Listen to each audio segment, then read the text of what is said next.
Before history is written, it's played. Before it's frozen in time, it's fought one shift at a time. Before it's etched in silver, it's carved in ice.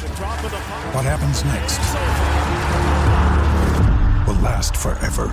The Stanley Cup Final on ABC and ESPN Plus begins Saturday. Sergeant and Mrs. Smith, you are going to love this house. Is that a tub in the kitchen? There's no field manual for finding the right home.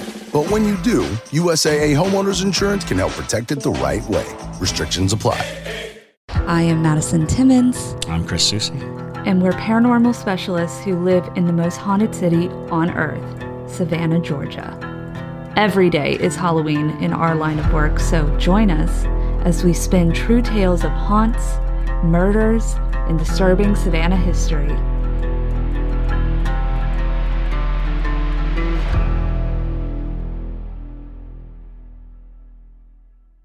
I'm Madison. I'm Chris. And welcome to the most haunted city on earth. Boom. Hello, and welcome back to another episode of the most haunted city on earth. My name is Madison Timmons. I'm Chris Soucy. And I'm JT Timmons. And we are here with an episode about haunted Louisville. Woo, woo, woo, woo. Kentucky. Kentucky.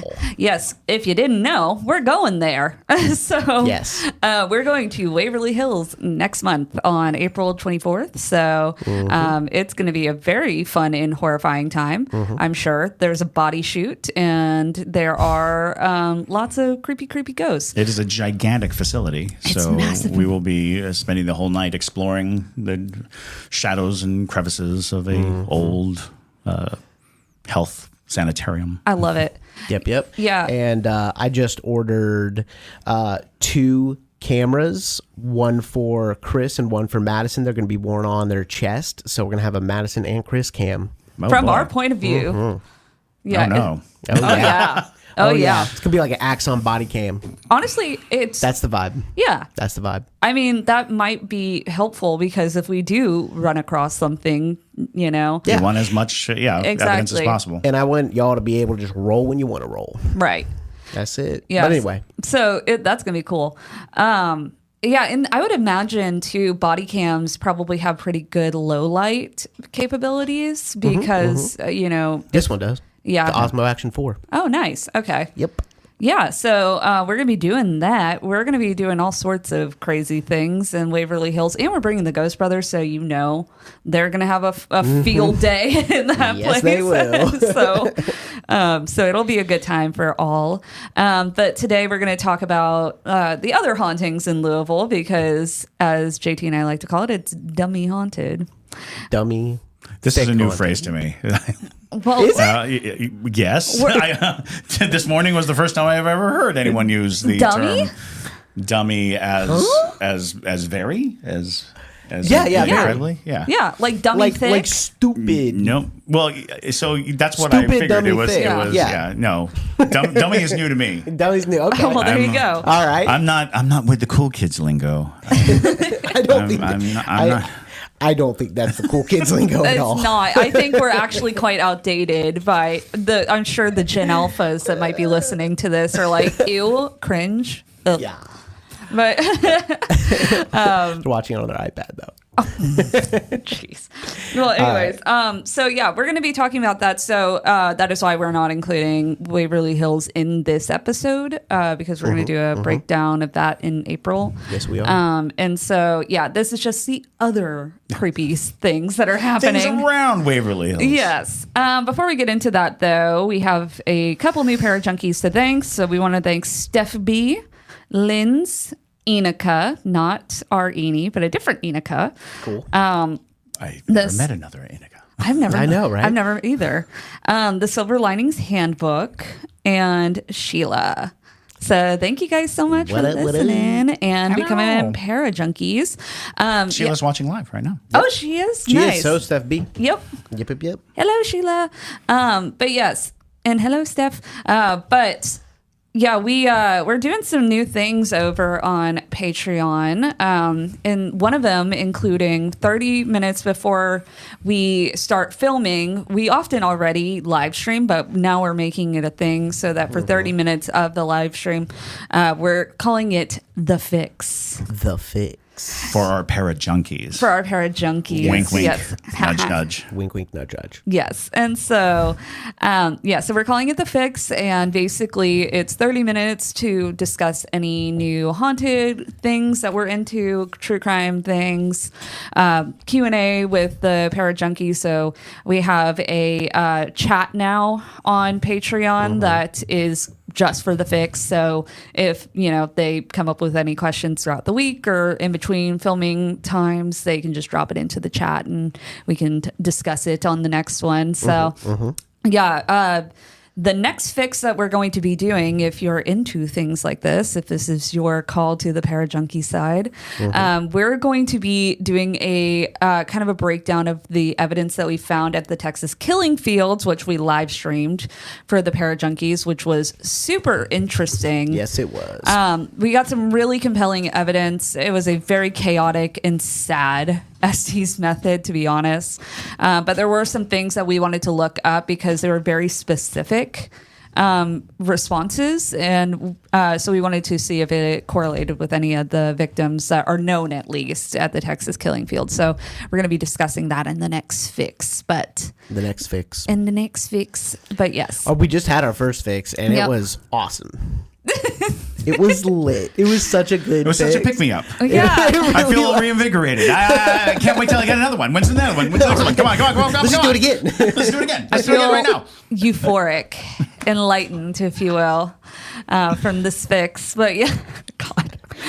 If we're gonna get canceled, this is how we're gonna do it. It's y'all named yourselves though, so we're going with it. Just playing into it. Yeah, yes, we are.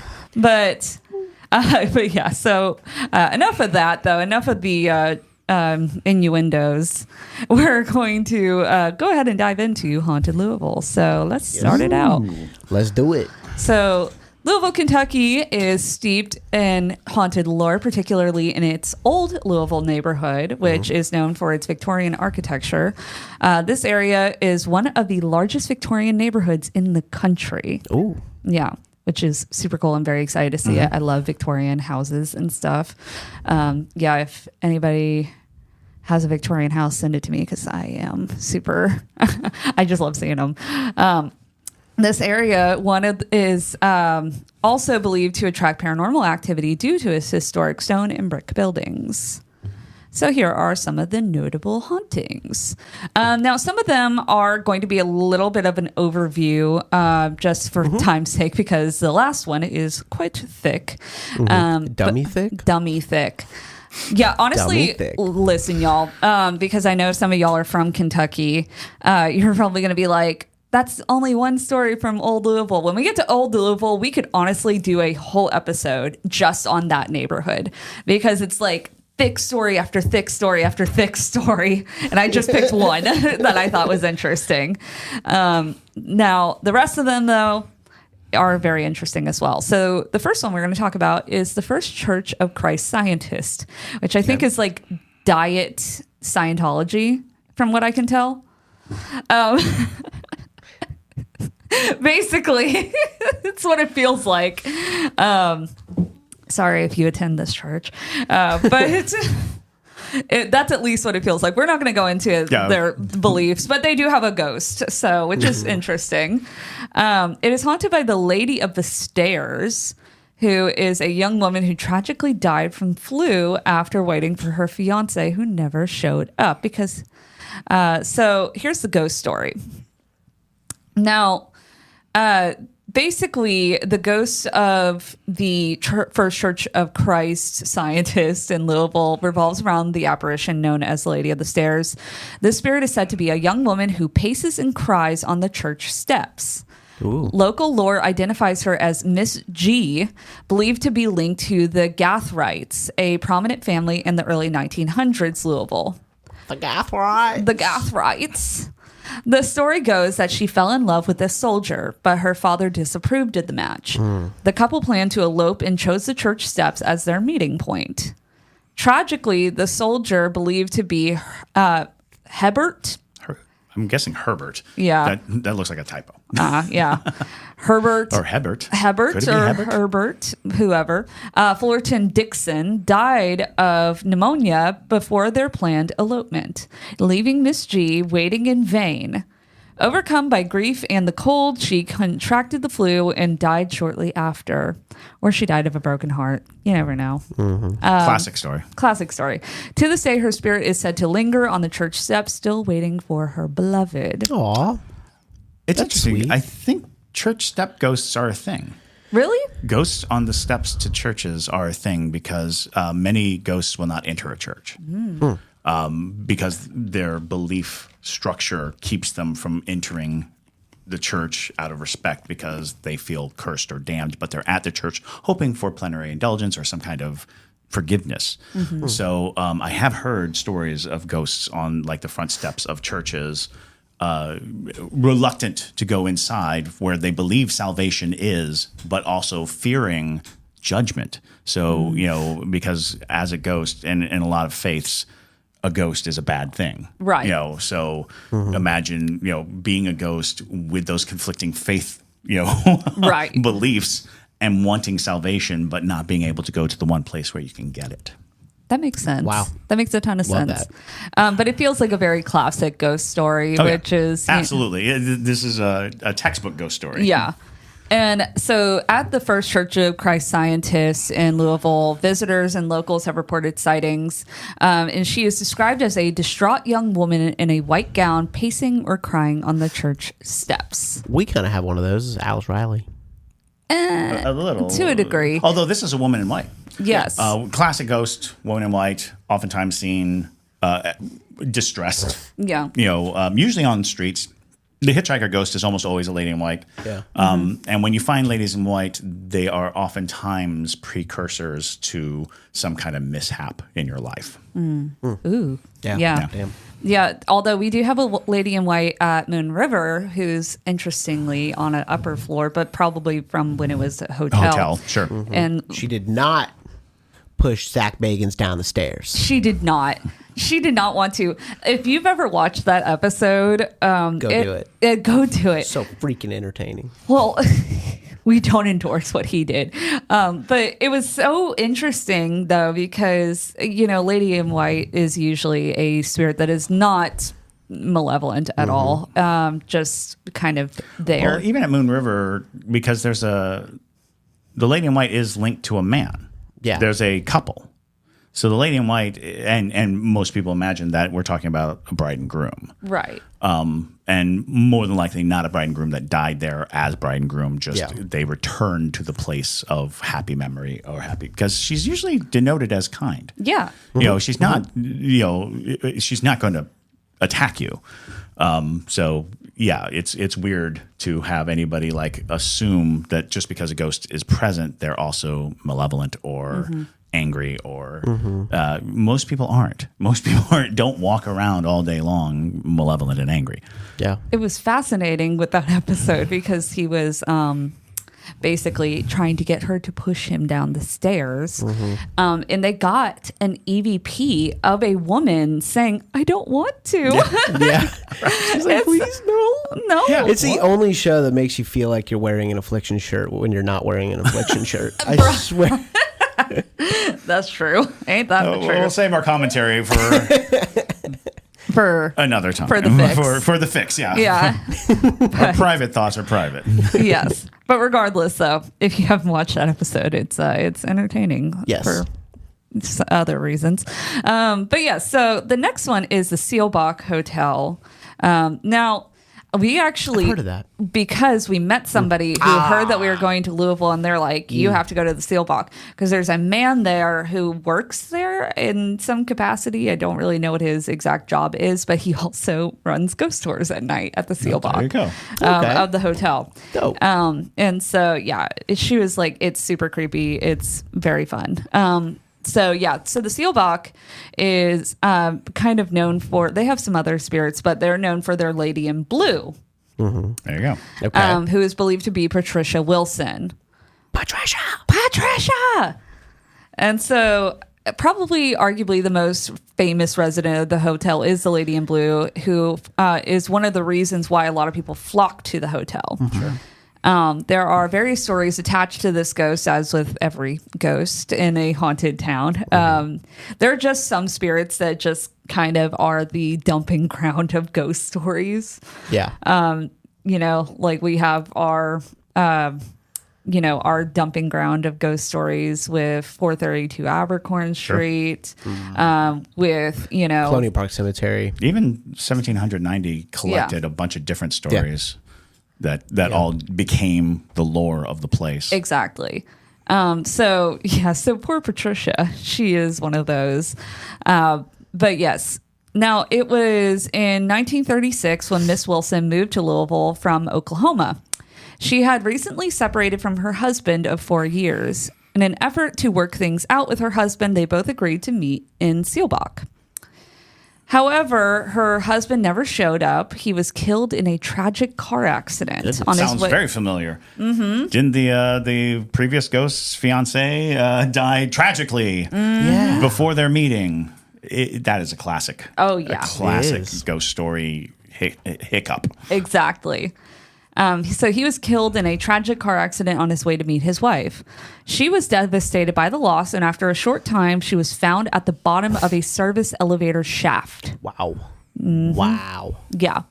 So people cannot agree if she jumped to her death or if she died by accident. A lot of people like to say that she was pushed, but that would be bizarre. Yeah, that's super bizarre. Yeah. I don't know about all that. Yeah. So a lot of people do. There's Nice very, jump. yeah. Makes sense. That would make more sense. How the hell else do you fall down an elevator shaft?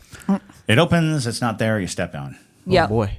That's the classic accidental falling down the I guess they elevator didn't shaft. have iPhone flashlights back then, huh? Nar. But yes, so she was devastated by the loss, and so that was how that went for her. But in 1987, particularly from what I've read, is that was the year people were seeing lots of Patricia. Interesting. Yeah. I wonder if there was some kind of anniversary to it. Yeah. Maybe. So several people reported seeing Patricia Wilson in the hotel. Some claim to see her on the 8th floor of the hotel, while others claim to see her on the hotel's mezzanine. However, all the guests agree that the woman they saw wore a blue dress and had long black hair. Ooh. Creepy. That is creepy. Mm-hmm. So, aside from the lady in blue, the hotel is also home to various other ghosts. A staff of the Auto Cafe reported seeing an old woman in ragged clothes standing behind the mirror. Nope, don't want that. That's a big no. Nope. Hang on.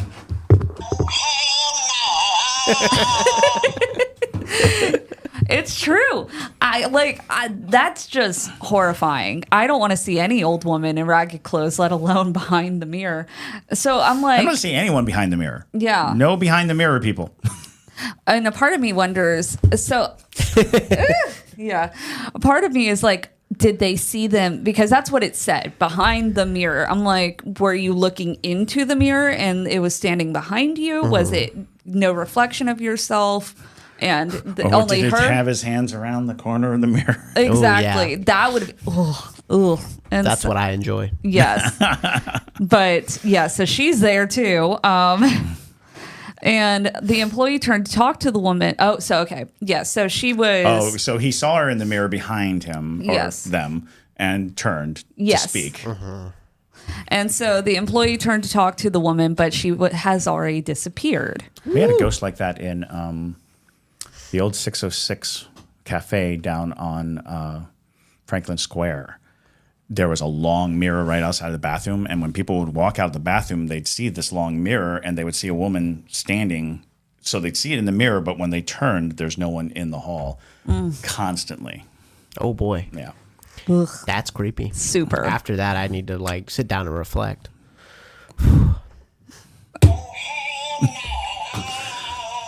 That was for the pun. Yes. Boo. Exiled. Exiled. I haven't been exiled in a while. I thought I was doing pretty good. No. Anyways. So in 2004, a couple who was on their honeymoon booked a room on the 8th floor of the hotel. They awoke to find a man standing by the window and looking out. Absolutely not. No men in the room. No men. That's just creepy. You don't want to see anybody in your hotel room when you're in the middle of the night. That's horrifying. The room was also strangely cold, and immediately after they turned on the light, the man disappeared. Oh, okay. Other guests have reported smelling a faint scent of perfume and hearing disembodied footsteps. Those are also classic, hotel ghost sort of encounters. Absolutely. Smelling a perfume. Cigar smoke. Yeah, cigar smoke. Yep. Those are always the classic, residual hauntings, especially with Victorian ghosts and things like that. Yes. Yeah. There's very few places that tout themselves as haunted that don't also have those perfume and cigar encounters as well. Yep. Almost every house that's haunted in this city that's from that era have the same thing. Yeah. So I smell lavender. Mercy. I always love telling the story about the woman who was on my tour in the Andrew Lowe house who smelled the perfume on the staircase. And when we asked her what it smelled like, she was like, cheap. Yes. Yes. Go right for the jugular. These ghosts are tacky. Tacky. Cheap. The Chanel number 2. More like Bath and Body Works. Anyways, but yes. All right. So the next one that we're going to be discussing is the Belle of Louisville. And that is spelled Belle, not The Belle. Not like a ding ding bell, but like a Southern belle.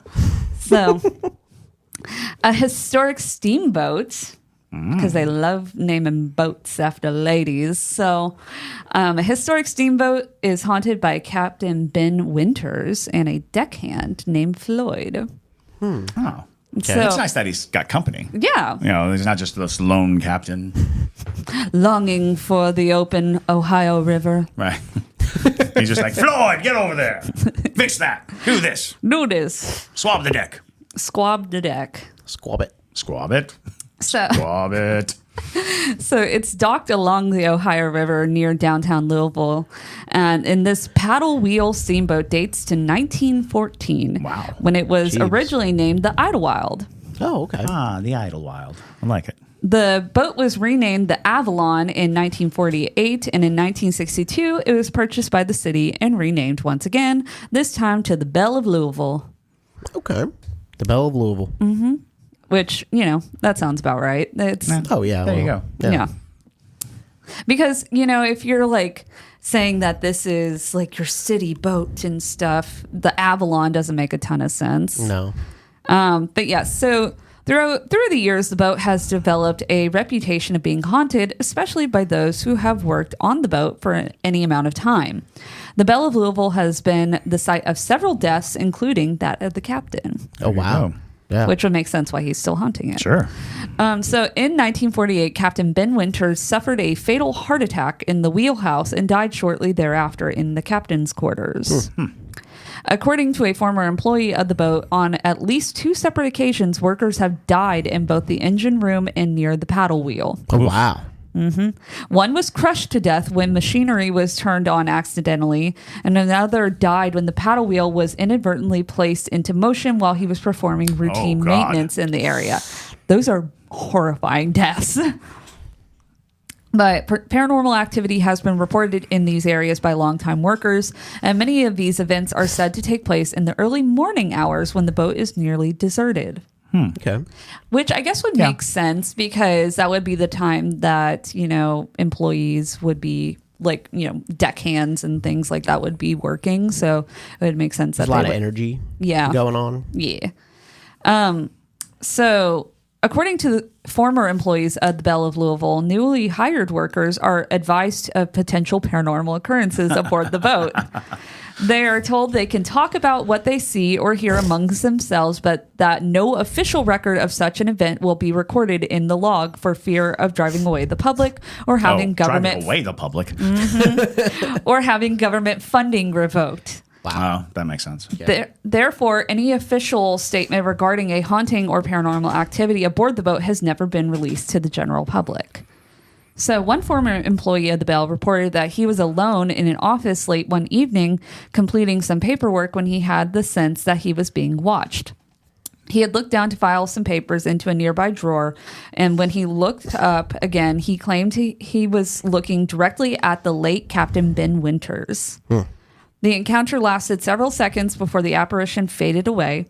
During that time, the former employee said he was paralyzed with fear and could not take his eyes off of the ghost.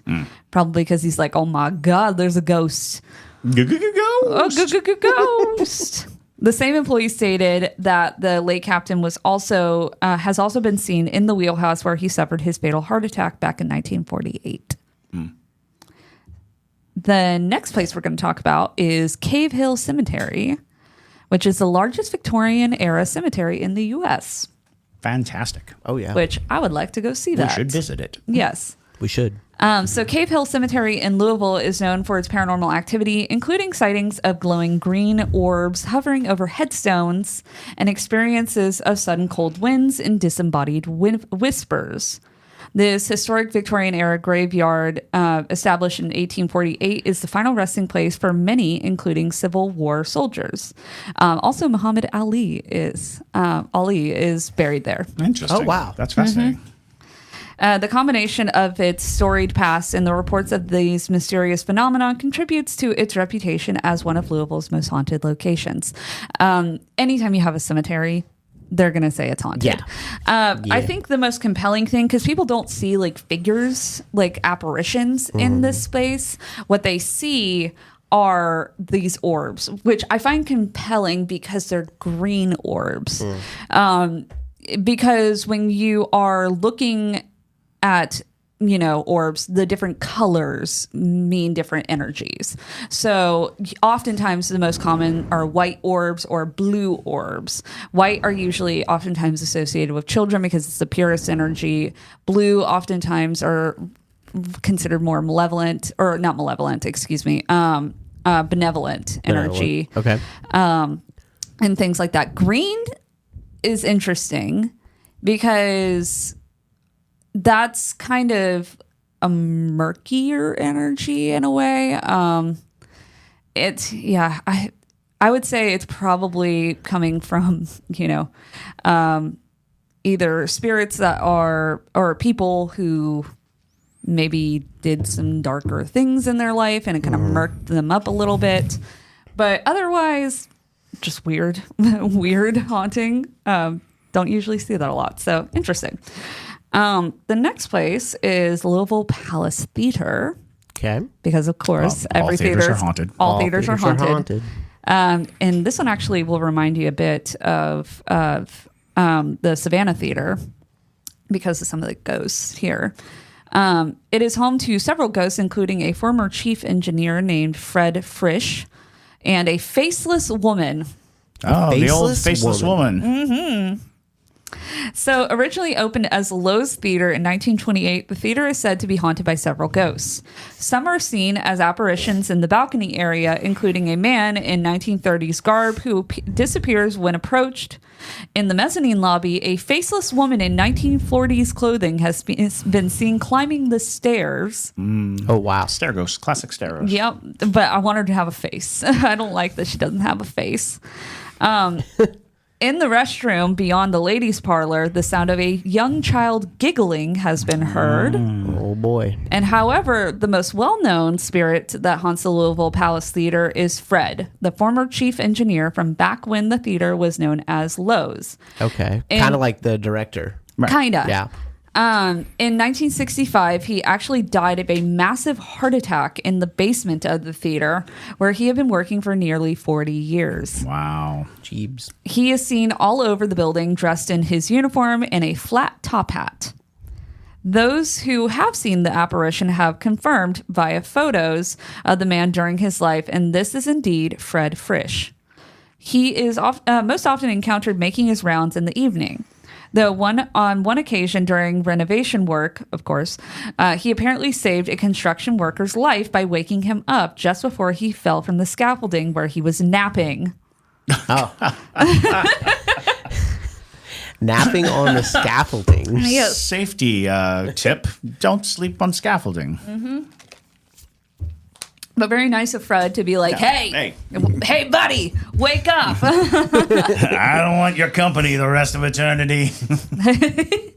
But yeah, so that makes sense though that Fred would be, the main ghost. He died in the theater and he worked there for a long time. He worked there for 40 years. Yeah, absolutely. So, but it sounds a little bit like the director in a way where he's just kind of the overarching, presence, right. Viewer of all things and making his presence known. Right. But yes, the next one is the Phoenix Hill Tavern.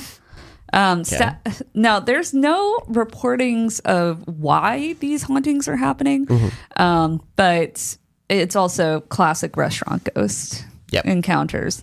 Staff have reported hearing the sound of someone walking down the stairs and footsteps traveling across the floor when nobody is there. There are also frequent cold spots, and staff have frequently noticed strange white flashes in the mirrors. Perhaps the most compelling reports of paranormal activity coming out of the Phoenix Hill Tavern is that objects regularly move by themselves or disappear completely. Okay. Yeah, so you hear this a lot with restaurants that are haunted. It's always, like plates will go missing, glasses will get knocked off the shelves, or if it's a ghost from the Prohibition era, oftentimes the alcohol will go missing or it will break or whatever. Things like that. This could just be the fact that it's a restaurant and people congregate there and it attracts spirits because it's like, oh, I want to be where all the energy is. Yeah, absolutely. Or it could have been that the building at some point was something different, but there's just no clear indication with this particular haunting of why. Maybe we get the night before Waverly. The night before Waverly, we can go have a drink there. Ooh, yeah. Or after Waverly, we go have breakfast there and drop our ghosts off at the Phoenix Hill Tavern. That sounds about right. Go have fun with them. Not here. Not with us. Don't follow us home. Don't follow us home. But yes, the last one and the thickest of them all is Old Louisville. And like I said at the beginning, y'all, we can literally do a whole episode, which we probably will. Yeah. We said it enough. Yeah. We'll probably do a whole episode of just Old Louisville because it's thick. But like I said at the beginning, it's a historic district, and it was originally built. The district was built in 1870-ish. Now, the particular place we're going to talk about is the spirit of the Inn at the Park. Okay. And now, at the northwest corner of Park Avenue and 4th Street stands a stately brick residence with a lovely staircase that curves to the second floor. Today, it is a charming bed and breakfast known as the Inn at the Park, but overnight guests sometimes report that the steps are haunted. Another step ghost. Might be the Louisville way. It might just be. Late in the evening, the shadowy specter of a school marm type figure is often seen rushing up and down the stairs. They say it is the ghost of Annie Whipple. And here's the story of Annie Whipple. It's a cool name. It is a cool name. It's very ghosty. That's a ghost name, yes. That's a ghost name. The ghost of Annie Whipple. But yes, so here's the story of Annie Whipple. So Annie Whipple was a mysterious widow who arrived from New England in the late 1800s after her husband, a whaling captain, was lost at sea. This is how every H.P. Lovecraft story kind of starts. Right? She became a live-in nanny at the Houston home, which is now the bed and breakfast, where she enjoyed a position of authority and respect. That is until the day she started to dabble in the black arts. She had been with the family for a couple of years when yellow fever struck the household. Oh, wow. She had helped nurse them back to health, but one of the children, a girl she had grown quite attached to, wasn't getting any better. The doctor finally said he couldn't do much more and told the family to prepare for her imminent death. Whipple refused to give up and stayed at the girl's bedside day and night. Other than use of cold compresses and weak tea to make the girl feel comfortable in her fits of delirium, there was little Whipple could do. She leafed through the local newspapers, catching up on the day's events as she kept watch at the girl's side. Often the reports consisted of stories about local mediums and updates from the spiritualist movement. Because if you're not familiar, the Victorians were morbid individuals, but also very into spiritual matters and stuff, which could aid to the reason why we see so many Victorian ghosts still to this day. But yes, there was a big boom in seances and things of that nature. So it would make sense that the newspaper was talking about all of this. But Whipple, by all accounts, didn't subscribe to such notions. One day, however, a story caught her eye, and she read with interest about a local doctor known to cure not only bewitched people, but also patients with all sorts of ailments. When she read about his miraculous powers, Whipple immediately had the idea to contact him. The next day, she rushed down the stairs, hitched up the horse and buggy, and drove to see Dr. Anderson. But upon her arrival, she saw that the front doors of the doctor's house and adjacent practice were all decked out in black bunting. As fate would have it, Dr. Anderson himself had died just the day before, and Whipple was forced to return home without the help she was so desperately seeking. There, she resumed her post at the ailing girl's bedside in a room next to her own at the top of the stairs. As before, the nanny occupied herself with the newspaper between attempts to make the girl comfortable. But the next day, as Whipple read, she paid more attention to the spiritualist news. Okay. She read how many individuals believed they could commune with the dead, and how respected scientists were reporting success in their attempts to correspond with the long departed. That's how she came up with the idea to contact the spirit of the recently departed Dr. Anderson, in the hopes that he could still offer assistance, but from the other side of the grave. Under advisement from an old African woman who knew of such things and witchery, Whipple learned the secrets of seance and was given over to finding a cure for the dear girl's misery. The old woman in question was a former slave by the name of Josephine. Some reports say she was from Kentucky, others say she was from Louisiana, which might better explain her knowledge of voodoo. Okay. On a night when the moon was full and when frost tipped the breeze of cold, Whipple ran down the stairs and out the other side door to meet the old woman at the witch's tree. She explained to Josephine that she needed to contact the spirit of Dr. Anderson. Then she gave the old woman some money and listened to her instructions. Afterward, Whipple went home, rushed up the stairs to her room, and did as directed. If the story is to be believed, Whipple then engaged in an act referred to as automatic writing. Oh. Which is still a practice that people use today. Oh, yeah, absolutely. I've never heard of that. Automatic writing? Yeah, you basically get a piece of paper and a pen, you put it down, and it's kind of the Ouija board motion, but you start to write out messages from the dead. Exactly. Oh, okay, cool. Yeah. Also known as psychography, it is alleged psychic ability that enables an individual to produce written words that arise from the subconscious or a supernatural source. Many parapsychologists believe this can occur when spirits possess an individual and use the individual's own hand to write out the messages they want to deliver. Mm-hmm. In this case, Whipple sat at the table in her paneled room, lit a solitary candle, and gathered writing utensils and paper. She sprinkled over its surface a strange kind of powder given to her by the old woman, and then intoned a prayer, a summons to conjure up the spirit of Dr. Anderson. Mm-hmm. An eerie hush fell over the room, and although Whipple could see nothing, it seemed a presence hovered at her side. Right before her head slumped and a deep trance took over, she requested Dr. Anderson's advice on how to cure the sick girl. Barely aware, Whipple lifted her hand and dipped the pen in ink before scrawling something across the paper. When she came to and beheld the message, it seemed that a medical prescription had magically appeared before her. Oh, wow. Early the next morning, Annie Whipple ran to the nearby apothecary and had the prescription filled. Once home, she ran swiftly up the stairs and to the sick girl and administered the potion. As the nanny waited and as the minutes turned to hours, it became apparent that the medicine had not served its purpose.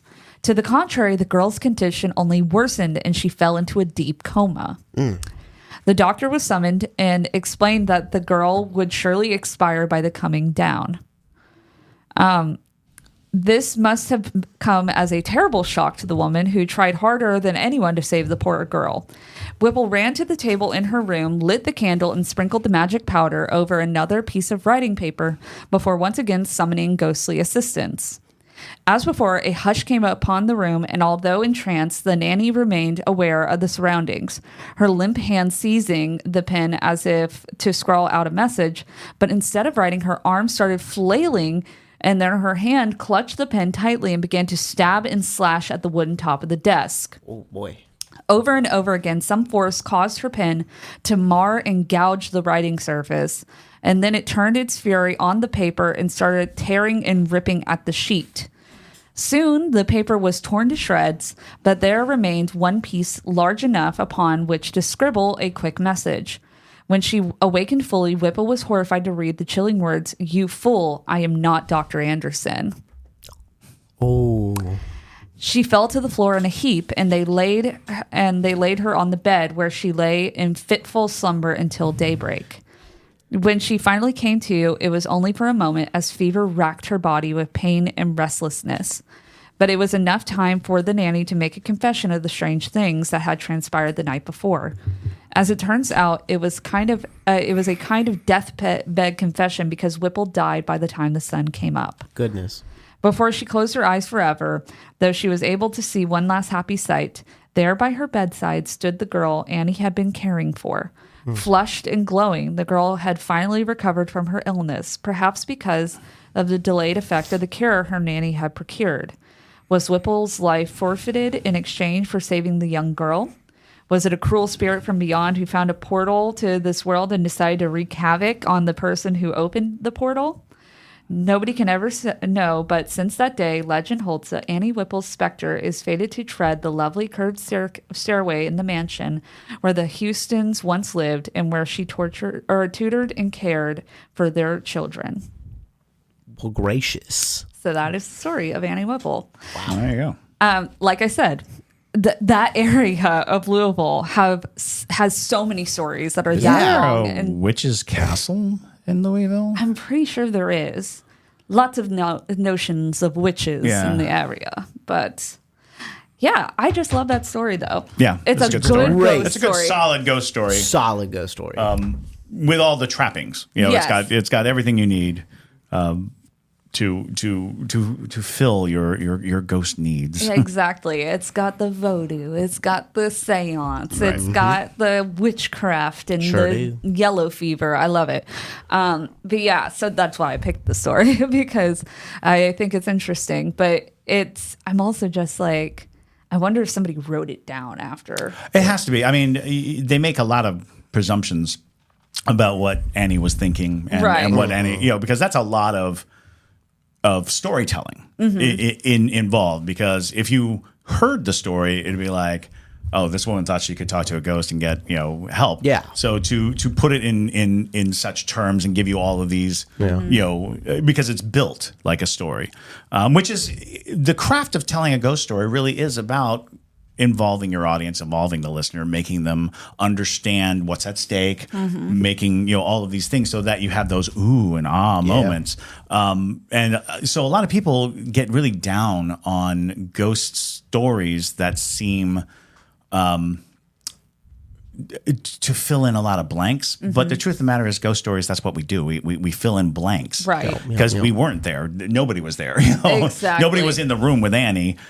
So even the concept of the hush falling over the room, who's to say that's what happened? Sure. Who's to say anything? But it creates that notion and that the telling. You're listening. You're like, oh, I'm baited by this. So yeah.